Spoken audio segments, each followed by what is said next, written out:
Hi kids, good morning. This is Miss Bird again. We're going to be reading chapter 19 today of Because of Winn-Dixie. Yesterday in chapter 18, we learned that Amanda had a little brother named Carson who drowned the summer before our novel takes place. Today I'm going to be reading you chapter 19. Chapter 19. In the morning, me and Winn-Dixie went down to sweep the pet store, and I took a litmus lozenge for Otis. Is it Halloween? Otis asked when I handed him the candy. No, I said. Why? Well, you're giving me candy. It's just a gift, I told him, for today. Oh, said Otis. He unwrapped the litmus lozenge and put it in his mouth. And after a minute, tears started rolling down his face. Thank you, he said. Did you like it? I asked him. He nodded his head. It tastes good, but it also tastes a little bit like going to jail. Gertrude squawked. She picked up the litmus lozenge wrapper in her beak and then dropped it and looked around. Gertrude, she screamed again. You can't have any, I told her. It's not for birds. Then real quick, before I lost my nerve, I said, Otis, what were you in jail for? Are you a murderer? No, ma'am, he said. Are you a burglar? No, ma'am, Otis said again. He sucked on his candy and stared down at his pointy-toed boots. You don't have to tell me, I said. I was just wondering. I ain't a dangerous man, Otis said. If that's what you're thinking, I'm lonely, but I ain't dangerous. Okay, I said. I went into the back room to get my broom. When I came back out, Otis was standing where I left him, still staring down at his feet. It was on account of the music, he said. What was? I asked. Well, I went to jail. It was on account of the music. What happened?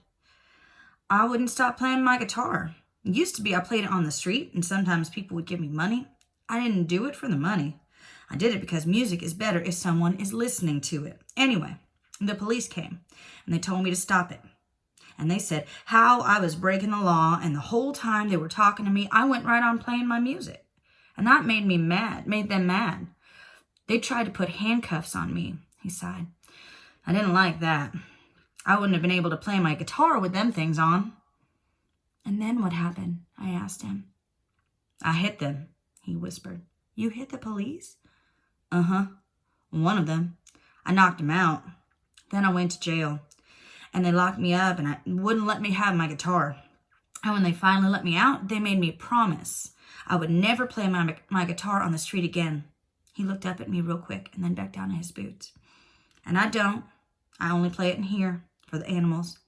Gertrude, the human Gertrude. She owns this shop, and she gave me this job when she read about me in the paper, and she says it's all right for me to play music for the animals. You play your music for me and Winn-Dixie and Sweetie Pie, I said. Yeah, he agreed, but you ain't on the street. Thank you for telling me about it, Otis, I said. It's all right, I said. I don't mind. Sweetie Pie came in, and I gave her a litmus lozenge, and she spit it right out. She said that it tasted bad. She said that it tasted like not having a dog. I swept the floor real slow that day. I wanted to keep Otis company. I didn't want him to be lonely. Sometimes it seemed like everybody in the world was lonely. I thought about my mama. Thinking about her was the same as the hole you keep feeling with your tongue after you lose a tooth. Time after time, my mind kept on going to that empty spot. That spot where I felt like she should be.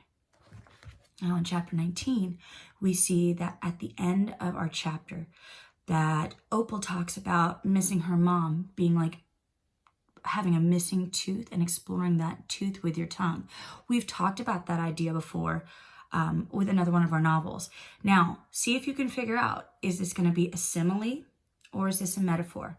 And see if you can come up with your own simile or metaphor to use with your family sometime this week.